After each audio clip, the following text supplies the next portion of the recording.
Hi అండి, welcome back to my channel Maruti tops and glasses. అందరికీ నమస్కారం అండి. లాస్ట్ వీడియోలో మనము భయానికి టాటా బై బై గురించి చెప్పుకున్నాము. అది ఎపిసోడ్ 1 గా నేను చెప్పాను. అందులో ఏం చెప్పాను అని అంటే, స్కూల్ కి వెళ్ళడానికి ఎక్కువ మంది భయపడతారు పిల్లలు అని చెప్పాను. స్కూల్ గురించి ఎందుకు భయపడతారు, ఆ భయపడ్డాన్ని ఎలా నివారించవచ్చని ఆ వీడియోలో చెప్పాను. ఈ రోజైతే పిల్లలు కొన్నిటికి భయపడతారు అన్నాను కదా, ఈ రోజు ఎపిసోడ్ 2 అన్నమాట. అది ఏంటి అని అంటే, పిల్లలు ముఖ్యంగా భయపడేది దేనికి అని అంటే, స్కూల్ అయిపోయింది కదా, ఇప్పుడు ఎగ్జామినేషన్స్ కి పిల్లలు ఎక్కువ భయపడతారండి. అదో రకమైన భయం ఉంటుంది అనమాట పిల్లల్లో ఎగ్జామ్ అని అంటే.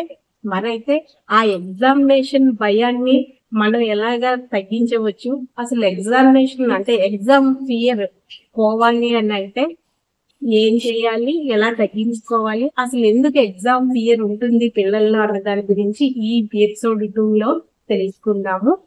చూడండి, చాలా మంది పిల్లలు చాలా బాగా చదువుతూ ఉంటారు, కానీ ఎగ్జామ్ వచ్చేసే కల్లా ఎగ్జామ్ రాయాలి అని అంటే విపరీతమైన భయపడిపోతూ ఉంటారు.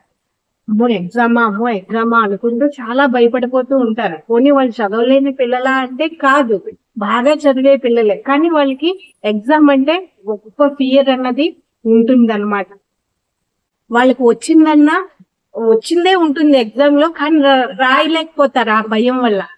ఎందుకు బాగా రాయలేకపోతారు, ఎందుకు ఆ భయం అంటే, మార్కులు ర్యాంకులు సరిగ్గా వస్తాయో రావో అనే భయం వల్ల వాళ్ళు వచ్చింది కూడా పేపర్ మీద పెట్టలేరు అనమాట. ఆ సంశయం వల్ల ఈ ర్యాంక్ వస్తుందో రాదో, మార్కులు వస్తాయో రావో, నేను అనుకున్న లక్ష్యాన్ని చేరను అని భయపడుతూనే ఉంటారు.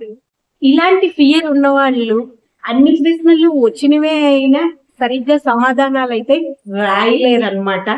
ఇంత భయపడిపోవడం వల్ల ఒక్కోసారి పరీక్షల సమయంలో విపరీతమైన అనారోగ్యానికి గురవుతూ ఉంటారనమాట. అంటే హెల్త్ పాడవుతూ ఉంటుంది. అంటే మరి ఇంత భయము, ఇంత ఒత్తిడి ఉండడం వల్ల మరి పిల్లలకి హెల్త్ అయితే ఖరాబ్ అవుతుంది కదా, పాడైపోతుంది కదా. ఈ భయం వల్లే సగం ఫీవర్ వచ్చేయడము, వామిటింగ్స్ అయిపోవడము అవుతూ ఉంటుంది.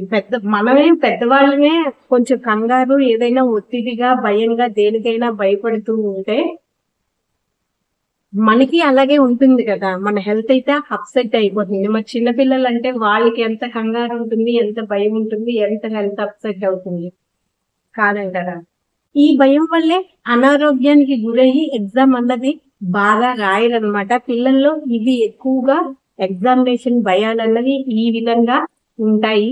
అయితే దీన్ని ఎలా నివారించవచ్చు అని అంటే, అప్పుడు మనం తల్లిదండ్రులుగా మనం ఏం చేయాలి అని అంటే, నువ్వు పరీక్ష బాగా రాయగలవు అని వాళ్ళల్లో పాజిటివ్ థింకింగ్ ని ఎక్కువ ఉండేలాగా మనం ప్రోత్సహించాలి.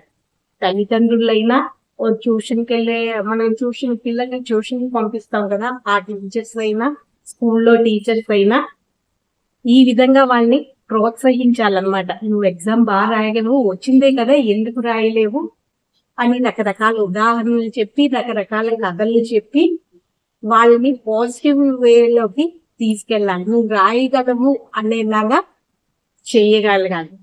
వాళ్ళ ఆత్మస్థైర్యాన్ని పెంపొందించాలి. పిల్లల్లో ఉన్న ఆత్మస్థైర్యాన్ని పెంపొందించాలన్నమాట.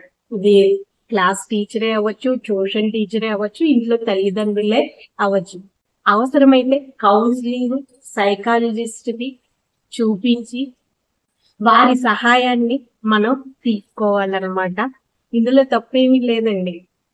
మనం ఏదైనా పిల్లల్లో ఒక సమస్యని గుర్తించామంటే దాన్ని నివారించడానికి అనేక దారులు చూడటంలో తప్పు లేదు. ఈ విధంగా చేస్తే పిల్లల్లోని ఆ ఎగ్జామ్ ఫోబియా అన్నది, అంటే ఫియర్ అన్నది పోతుంది. ఇది రెండోది. భయానికి టాటా బై బైలోని మన రెండో అంశం ఏంటి అని అంటే, ఎగ్జామినేషన్ అంటే భయం ఉన్నప్పుడు ఎగ్జామినేషన్ భయానికి గల కారణాలు ఏంటి, సూచనలు ఏంటి, ఏం చేస్తే ఎగ్జామినేషన్ భయం అన్నది పోతుంది అన్నవైతే ఈ వీడియోలో చెప్పానండి. ఈ వీడియో కానీ మీకు నచ్చితే ప్లీజ్ లైక్ చేయండి, మా ఛానల్ సబ్స్క్రైబ్ చేసుకోండి. ఇంకా నెక్స్ట్ వీడియోలోని పిల్లల్లో ఉండే నెక్స్ట్ భయం ఏంటి అని అంటే, పిల్లలు కొందరు నలుగురిలో కలవడానికి ఇబ్బంది పడుతూ ఉంటారు కదా, భయపడతారు కూడా. దాని గురించి తెలుసుకుందాము నెక్స్ట్ వీడియోలోని. ఓకే, థ్యాంక్ యూ అండి.